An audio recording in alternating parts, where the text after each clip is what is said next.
Hey, it's Pat. Thanks for clicking on this week's episode. I want to make you aware of something. We need some guests for some upcoming episodes. You want to come on the Pat Miller Show? Great. I'd love to interview you. Tell us something that we don't know. Share something that's working right now. Celebrate a big win with us. All of those things can be done, but you have to decide that you want everyone to hear you. So visit patmillershow.com and apply to be a guest. That's patmillershow.com. Okay, on with the show. America's small business conversation is on the air.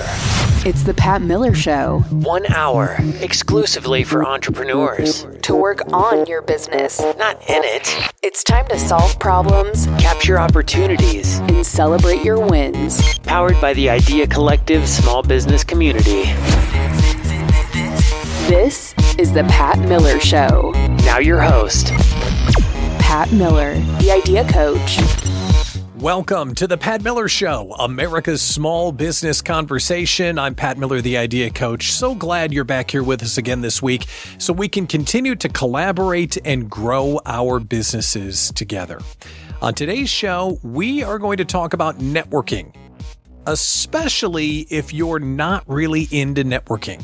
Because if you're an introvert, like you're kind of comfortable not being around a bunch of people, that doesn't change the fact that you still need to network and meet people for your small business to grow.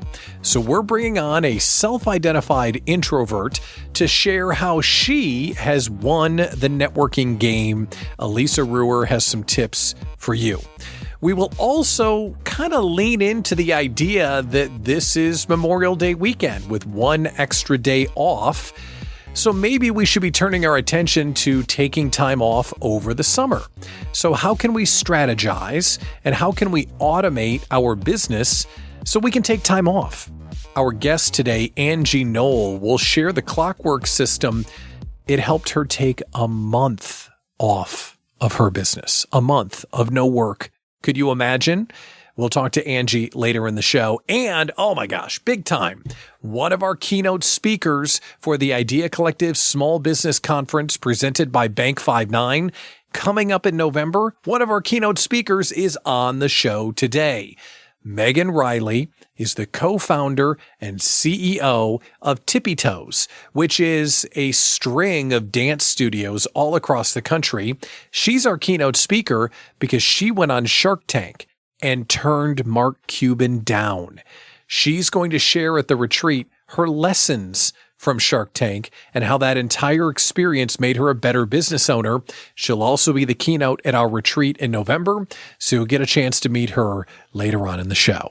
We're going to start the show with the most wonderful, magical, maybe intoxicating word in the small business universe. So you ready for it? This word is just so beautiful. That word, referral. Oh man, aren't referrals the best? When you get a referral, you just know that you're having a good day. But referrals can be kind of tough to manufacture. There's a way that you can get close to it, but it's tough to manufacture referrals. So let's talk about why they're great, and then we'll talk about how to get more of them. So referrals are great for your business, and they're just so intoxicating because you're basically getting the hottest lead you can imagine. Someone that you've worked with before is telling someone else not only that they should use you, but they are endorsing you. I worked with Pat Miller and he did this for me and you should use him too. That's the hottest lead that you could possibly imagine. The other reason why referrals are great is that there's no customer acquisition cost.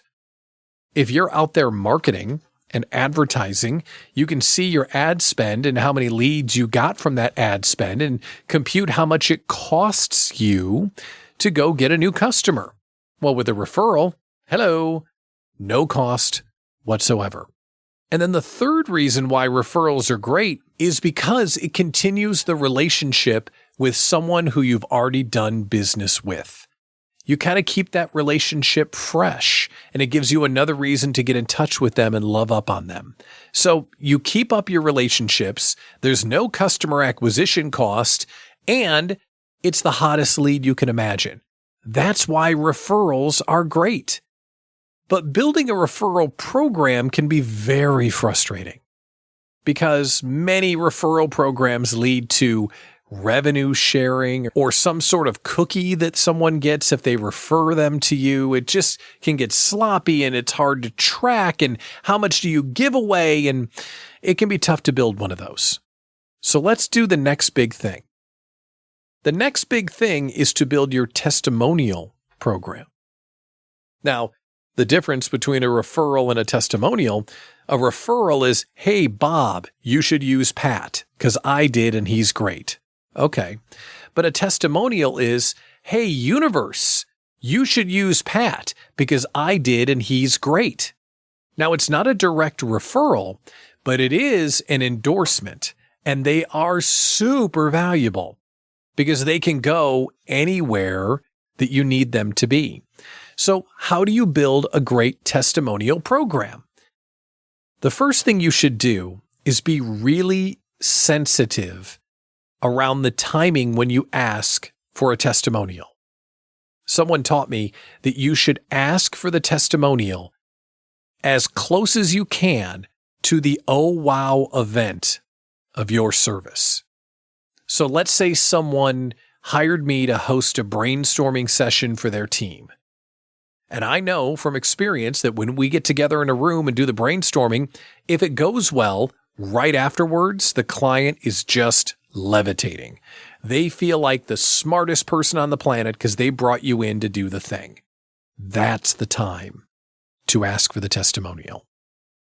Traditionally, we're taught that testimonial is part of the follow-up process after they pay their bill and everything is all completed and dusted and put away. That may be true, but you're way far away from the oh wow moment. Whereas, if you ask them for a testimonial on the day that you blew their mind, what are they going to say? Oh my God, Pat Miller blew my mind. And someone in the future that read that would say, wow, Pat Miller blows minds. It is a different tone. They'll use different words. It'll be a lot more electric.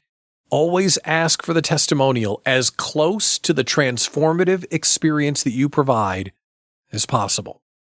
Here's the next thing that people get wrong when it comes to asking for testimonials.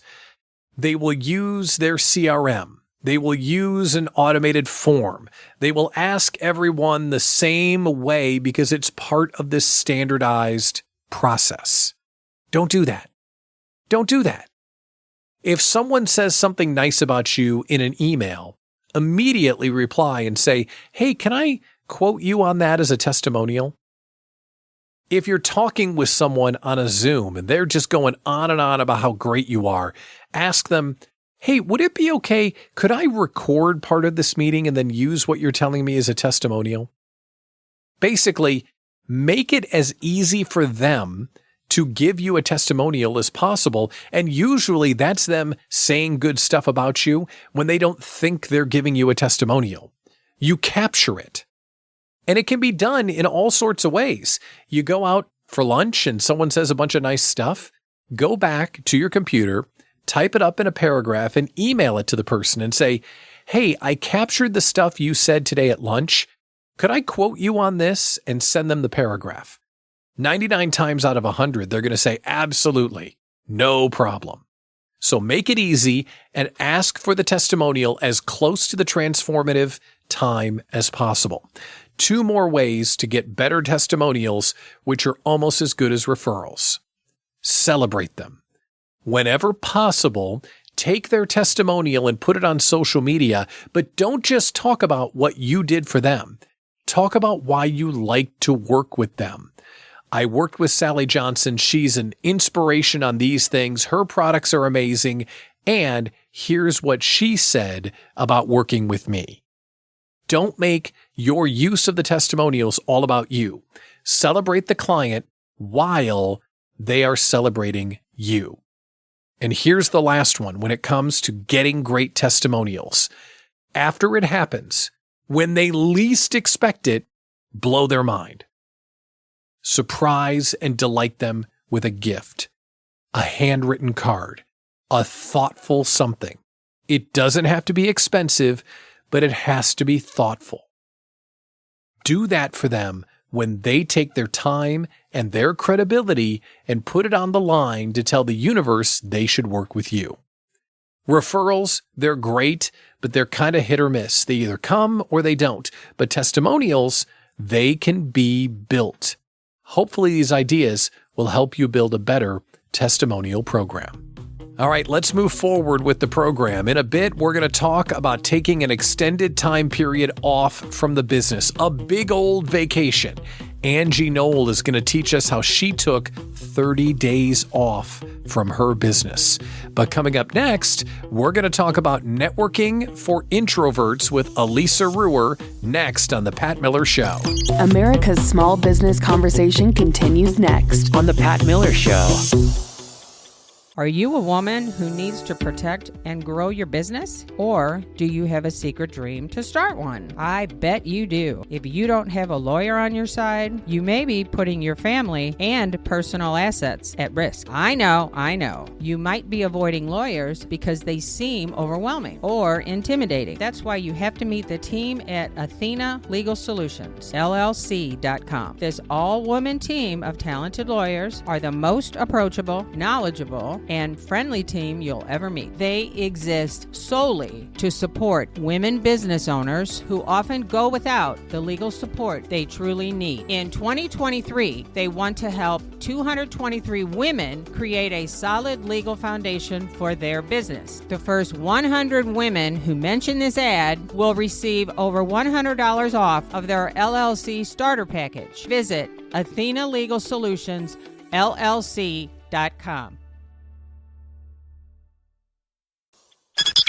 now. America's small business conversation continues On The Pat Miller Show. This is America's Small Business Conversation, The Pat Miller Show. You know me. I'm Pat. Welcome back. We're going to do a small business celebration right now, which is our chance to stop the world and recognize on something good that happened to someone who's a part of our show. And the reason why we do it is we want to celebrate with them because that's just good vibes and good karma and all that. But we also want to do that so we can learn from them so we can find success too. Our guest today is Elisa Ruer, founder and CEO of Praktess Law. She's here to celebrate. Let's say hello. Elisa, great to see you. How are you today? Good. Nice to see you again, Pat. Glad you're here. I love doing small business celebrations. What are we celebrating today? We're celebrating that for someone who's an introvert and hated networking, that it has become so integral to our firm and has become fun. I actually look forward to it, that I think it's taking a negative and making it into a positive. And it's one of the best parts of my job right now. An introvert claiming that networking is the best part of your job. Holy cats. How long have you been networking? Is this 2-3 months, a year? Like, how long has this strategy been in place? So I would say about 4 years. The first year was rough and the second year was better. But the last 2 years are the reason that our firm is doing so well. Okay. So how do you go from an introvert to a networker that uses it as a core piece of your business strategy? Well, I had been in the corporate world, so I never had to bring in my own business. And then when I went out on my own, I realized I'd have to get out there so people know who you are. And I basically went to a couple networking events and it just did not go well. And I always tell people the story about when I was learning how to do real estate closings, you would follow another attorney. And I remember being with Bob Silvestri, who's since passed away, great attorney. And I watched him for a week and then he watched me do one. And I remember we got in the hall and he said, "You did terrible." And I was just mortified.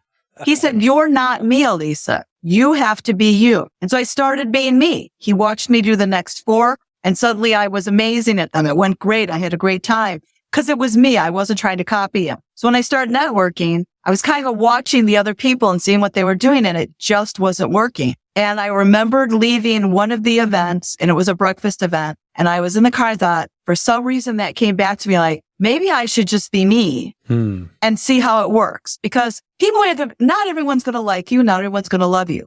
So you might as well just be you from day one and see where it goes. And the minute I did that, everything changed. And then once everyone starts to get to know who you are, then you can really see what the benefit of networking is. And for me, it's not getting business. Everybody's got a lawyer. Let's be honest. Everybody's got 2-3 lawyers. It's no problem. And if you had someone you've been working with, you should stay with them. But what it was I started meeting these incredible people and I started to see what they could do for my clients. You know, I'd have my business clients. They're starting a small business. It was great, right? They'd buy a building or we'd draft contracts. We'd set them up. But then I'd meet somebody like a financial person and I'd realize, I'd say, oh, they're too, they want people only worth $10 million and my client's worth 50,000. Mm-hmm. But then you'd start meeting and talking to people and they'd be like, I'll talk to them for you. And suddenly you're elevating your client base. So by using other people and referring my clients out to them, I was elevating my own clients. To me, that was a huge thing. And then again, I did like another 180. I'm not out here to get business. People need a lawyer. They don't need a lawyer. It's okay. I'm always a good resource. People do call me all the time for when they need something and they have a quick question. But I can benefit my client base. And that's what's been the last, I have to say, probably 24 months is the number of people I've connected with that have benefited my client base is tremendous. And that was the minute I changed my thinking, it was amazing. That's really insightful. It's not just about getting business. It's about being a better part for your clients. We're talking with Elisa Ruer, the founder and CEO of Praktess Law, and we're celebrating with her about how she is now doing great with networking despite being an introvert. So you made that mental shift. What else did you do to become more of yourself? Because I think it's a beautiful realization. When you say, I was showing up as someone else, now I'm showing up as myself. Can you think of any specific examples of how you're showing up just like you, not like someone else? I think when I realized that really it was for the benefit of my clients, that everything changed. And so myself is really listening to what people do. So there's all types of financial planners. There's all types of insurance people, all types of lenders. And I'd listen to them and really, really listen. And then I'd see what they did. And then I'd be able to network with them with my clients. So maybe this person, this lender isn't the right fit for whatever reason, right? But it'd be a good fit for somebody else. And when I was doing that, I realized I'm not a good fit for everybody either. I mean, there's a lot of people that work with me over and over again. There's some that work with me because they have to, because I'm good at certain things. And there's others that I see at events. I know they don't particularly like the way I operate, and that's fine. I respect that. So I think that once I realized that being myself was really my goal is to benefit my client base. And everybody knew that. It was very clear about it because you'd get somebody new in the group and I'd be like, well, what do you do? Explain it to me. And if I didn't get it, I'd make them explain it again because maybe they had something that would be of value to my client. Maybe not today or tomorrow, but in the future. I would bet as you became more valuable for the people in your network, that's when you started to get more referrals. Was that the case? It was really odd because there's a lot of people that I refer to that will never refer to me. And I'm not giving referrals to you. That's why I've gotten kicked out of some groups and won't go into it. Oh, if you're the right fit, I'm going to refer to you, but I don't expect you to refer back to me. There's a lot of people I refer to that they're never going to need to refer to me or they're not going to, but they benefit my client. But the funny thing is because my clients know that I take care of them because I do, that they're referring people to me. So I do get a lot of referrals from my networking groups. I don't want it to sound like I don't. I do. But at the same time, I get a lot of referrals from my clients because they'll let their brother, their brother-in-law, whoever call me. Elisa may know somebody and then they'll call me and I'll connect them. I had somebody called me last night. I've helped him over the years with getting different parts and he says, I finally need you. Perfect. That's wonderful. I would have never gotten that had I not gone to some other networking event, learned about something to help another client who told you and your neighbor told you.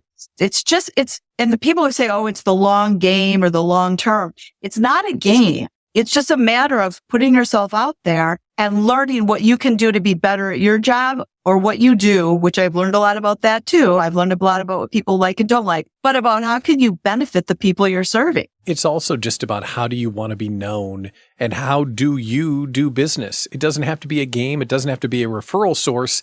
As my dad famously told me when I was a kid, be a good guy. and good things happen, right? Just be a good guy, be a good girl, just be yourself if that's who you are, and good things will happen from there. Well, an inspirational celebration for networking from Elisa Ruer, founder and CEO of Praktess Law. Congratulations on the growth of the firm, and thanks for coming on the Pat Miller Show. Thank you. Have a good afternoon.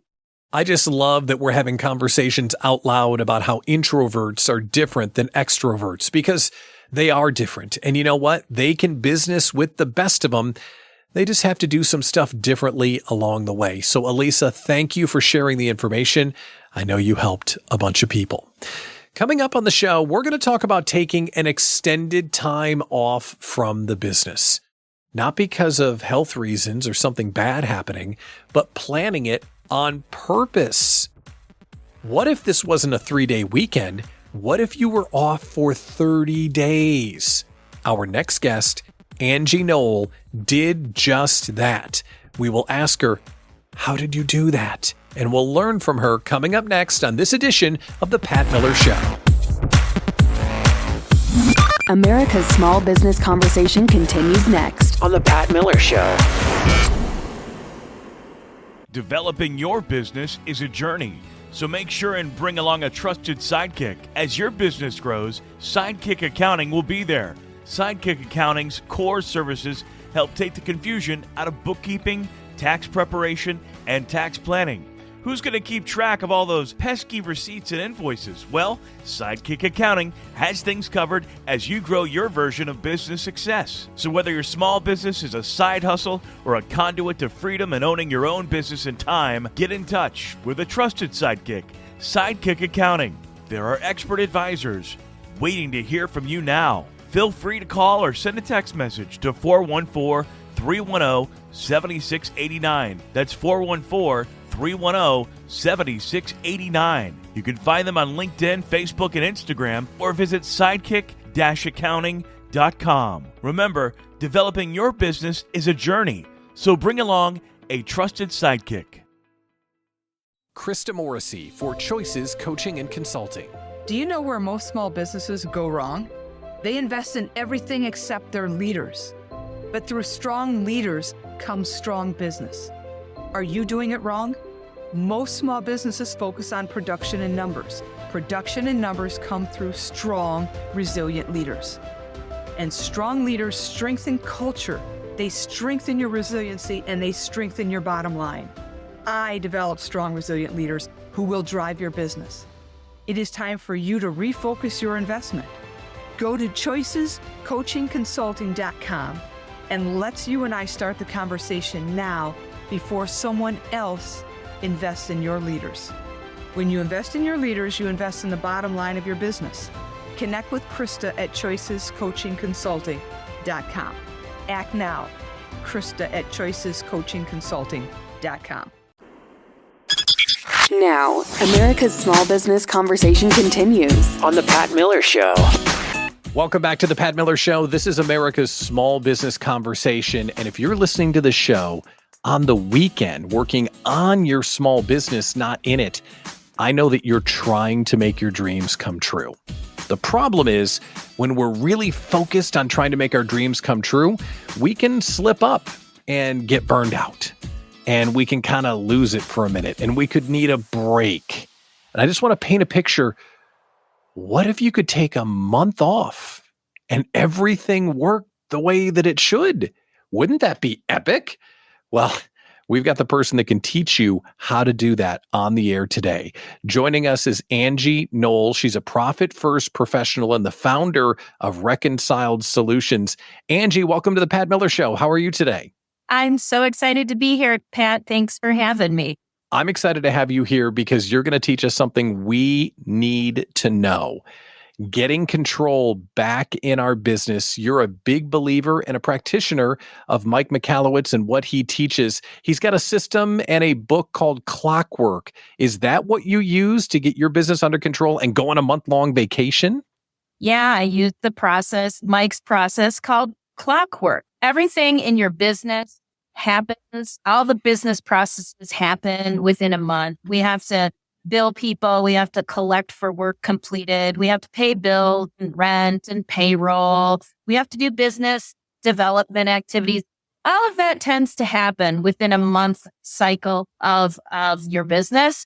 And so clockworking your business means that you are going to set up all those processes to happen without your involvement, and thereby clockworking and being able to declare your 1 month vacation. As a small business owner, that sounds A, impossible, and B, too good to be true. So how do we start thinking about making this a reality? Because you were able to do it. We need to know, how do we start installing, and what are some of the things that we would think about to get to that end point? Well, I agree. It does seem like it's an impossible task. I mean, I just think of all the small business owners that are out there putting 70, 80, 100 hours a week on the job. And their concern is that if they walk away for a few minutes, everything collapses. It's a house of cards. And I definitely had that feeling. My business has been around for 16 years, and I went through this clockwork process like 2-3 years ago, right? So for the first 13 years, I'm running around like a chicken with my head cut off, and I can't keep up with everything. And I'm not doing the other things that makes me me. I just think that I'm just Reconciled Solutions at this point because I didn't have a chance to be Angie and Reconciled Solutions. So I decided I needed to clockwork the business. I'm a mother of 3. I started my business with 2 littles on hand, and I had a 3rd child on my first year of business. I took a whole whopping week off to get used to having that child in my life. And I was back at it because I thought things would fall apart if I didn't do it. So when I decided to clockwork the business, it was really just me putting my fist down and declaring that I deserve a 1 month vacation, that my kids deserve to have time with me, uninterrupted, untethered, unmultitasking, and get to know their mom that way. At this stage, my kids were entering their teenage years, and they're really fun to go on vacation with. So the first thing I did to clockwork the business is declare it. And I think that's a really important step, Pat. Declare it. What do you mean by declare it? What does that mean? So by declaring it, I mean that you have to let everybody know. You have to put your fist down and say, hey, everyone, this is what I'm doing. So you're not only declaring it to the loved ones in your life that, hey, I'm going to take this 1 month vacation, but you're also declaring it to your business colleagues and associates and your clients, and even letting them know that you're going to be able to do this and that their services or products will be uninterrupted even as you do that. So one of the scariest things is just letting people know that I'm going to do this and sharing that information with them, because it's a really scary endeavor.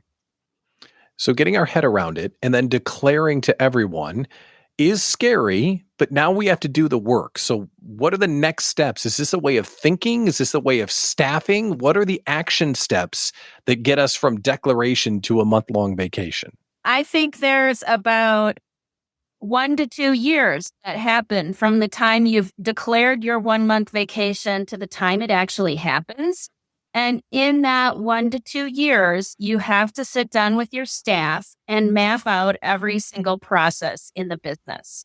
So the first thing I would suggest starting with, and we've probably heard this activity in different ways before, but it's called trash, trim, transfer, and treasure.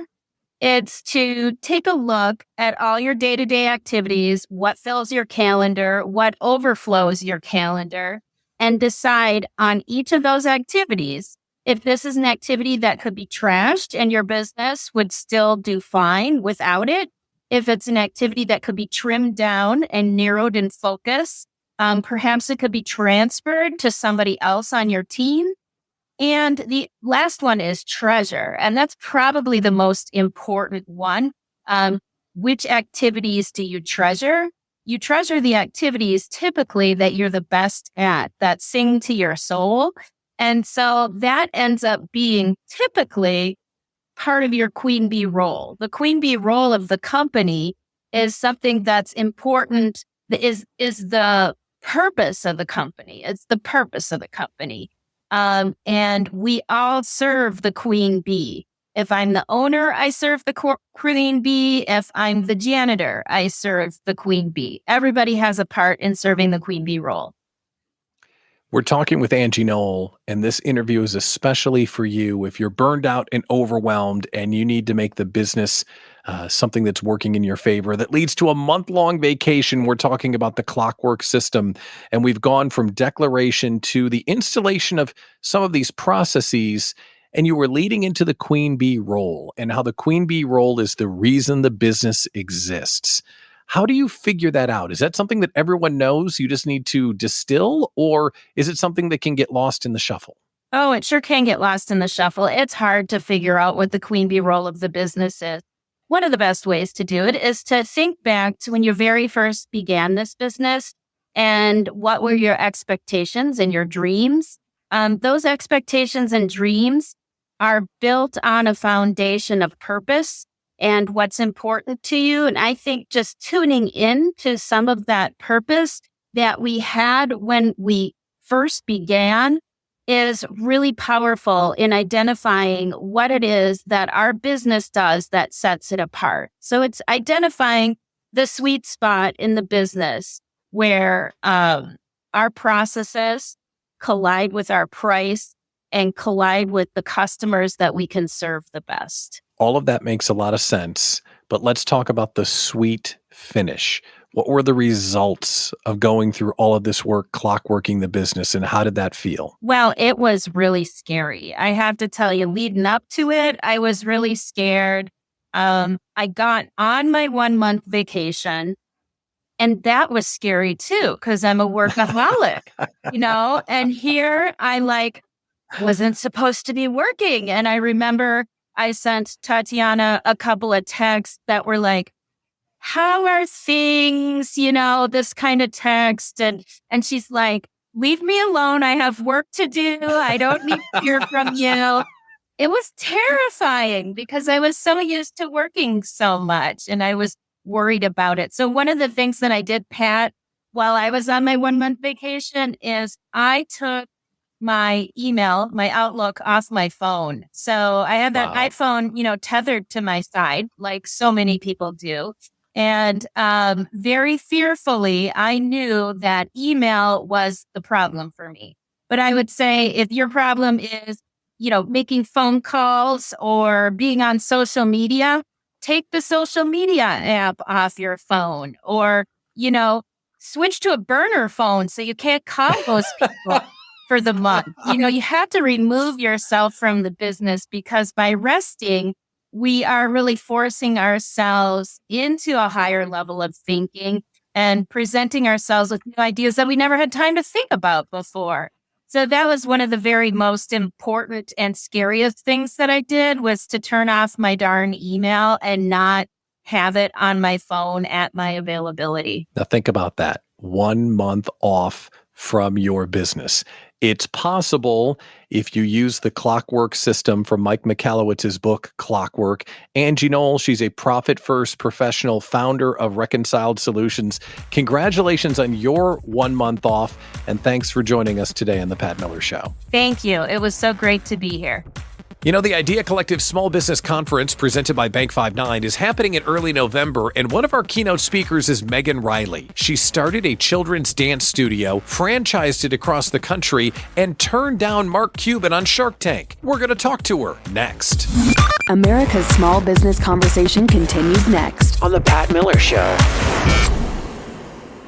You have a brand. Your business's brand is one of the most important things on your plate. As a business owner, you keep up with the trends. So what's hot these days? It's live events. Owning your small business combined with speaking at live events positions you as the expert in your field. That's where Bankable Events comes into play. Bankable Events is an event advisory and management firm with a primary focus on maximum conversion events. With more than 4,000 live events under their belt, they have the expertise to design face-to-face events that get your audience pumped up and generate profits. The minute you partner with Bankable Events, they'll start creating a customized strategy to take you from idea to income. Just think of the opportunities ahead for you. Call 303-550-1123 or head to bankableevents.com. Join over 1,000 other small business owners and CEOs who use Bankable Events to build community and drive revenue. That's bankableevents.com. Now, America's small business conversation continues on The Pat Miller Show. The Idea Collective Small Business Conference is the event of the year, and we want you to join us. How about we talk with one of our keynote speakers? Megan Riley joins us now. Megan, great to see you. Thanks for coming on The Pat Miller Show. Pat, I'm so excited to be here. Thank you for having me. I'm looking forward to our conversation and to meeting your community. You get to come give your keynote to us, lessons from Shark Tank, how to be successful at anything. So if someone comes to the conference and they get to hear your keynote, what are we going to walk away with? I feel like if someone's going to be at a conference, they need to walk away with something. And so bringing high value, if I'm coming, having the pleasure to come speak, is very important to me. So when people come to my keynote, they're going to leave with three key points. And that is the power and the importance of focus, of being aware of your priorities, and mindset. And we dive into all three of those topics. And those are three things that I took away from my experience on Shark Tank. I got a deal. We had multiple sharks wanting to make offers. And this was back in season 2. And I took time after that experience to really reflect, like, why did this work for me? Why did this happen? How did this all come to play? And I really studied it. And then I continued to see these three things pop up day in and day out. And what's really cool is these three things: focus, priorities, and our mindset. It comes into play in business, in our relationships, in everyday life. And so they're the type of lessons you can apply to everything. I apply it to almost every decision I make in business. And that is why it's so tactical. It's like, we dive into each one of these topics, the importance of focus. Like, as a business owner, people can get so sidetracked. You're asked to be pulled in all these different directions. You're asked to wear every hat. And if you do that, you're going to find yourself lost. There is such value in focus. Next, we dive into priorities. Again, there are, when you're leading a company or when you're trying to grow a company, there are moments when you think everything is important. But if you follow that track, you are going to be beat down, you're going to be spread thin, and you're not going to really be moving towards the things you need to move to. So we talk about priorities and the importance of being clear on that. And also, all of these come with really fun Shark Tank stories. So that's the other fun part of it. And then finally, we talk about mindset. And boy, what a lesson Shark Tank was in mindset, before, during, and after. Everyone in the group loves Shark Tank for sure. But if someone hasn't gone back and rewatched the episode that you were on, like I just did, and just wanted to see what happened, tell people about Tippy Toes. Where was it when you went on Shark Tank, and where is it now? Yes. So we went on Shark Tank, and this was back like 2011-ish. So it's been a minute. It was just my sister and I were the only two full-time employees for our company. And we had 7 franchises in the United States. So today we are an international franchise brand. We have a master franchise in China. We have 35 franchises here in the United States. We have grown our corporate team. It is a very exciting time at Tippy Toes. We are looking at even more growth. I think by the time I am with you all, I'll probably have new numbers to share. We serve thousands of kids every week, and our business looks very different than it did on Shark Tank. But we've had a lot of growth, a lot of lessons, a lot of challenges, but we're in a really good spot. It's a wonderful time to be part of Tippy Toes. Now, let's set aside the international success, a zillion franchisees, turning down Mark Cuban, all of that stuff. I want you to think back to when you're in our stage. What does this mean to you personally to see your idea and your sister's idea go that far and that high? That's a really good question, Pat. I'll tell you the truth is it means the world to me. When I started Tippy-Toes, I was in college and I didn't have the parent perspective. We serve families, right? So we serve families all over the country. We offer these super fun dance classes. And I thought it was really fun and cool. And I liked my job and that was great. And then I had kids and I realized the impact of the work that we do. And that has given me a whole new appreciation for what this work is all about. And I think when you run a business, it's always personal. It's time away from your family. It's your heart and soul really out there in a different kind of way because you're pouring so much into it. And when you know why you're doing what you're doing, when COVID hits, when challenges hit, when, employees quit, whatever, you dig into that. Why am I doing this? Why is this important? And it allows you to really come alive and to face adversity and to deal with whatever comes your way. So it's incredibly personal to me. When people are like, it's not personal, it's business. I'm like, what's the difference? Like, it's all the same for me. And so it's personal. I care about the impact and it means everything to me to see where we are today. I will also say, sometimes I feel like I'm like, I don't know. I'm just still kind of doing, like, I just still feel like I'm a college kid trying to figure out what to do next. I still feel that to this day. One way you get to where you are is by building great relationships. And it's something that we really believe in the Idea Collective, that so much so our tagline is don't grow it alone. So can you share some of the powerful relationships that you've built to get you to where you are? I think relationships are really important. And I will be honest, I didn't do this very well for a lot of years.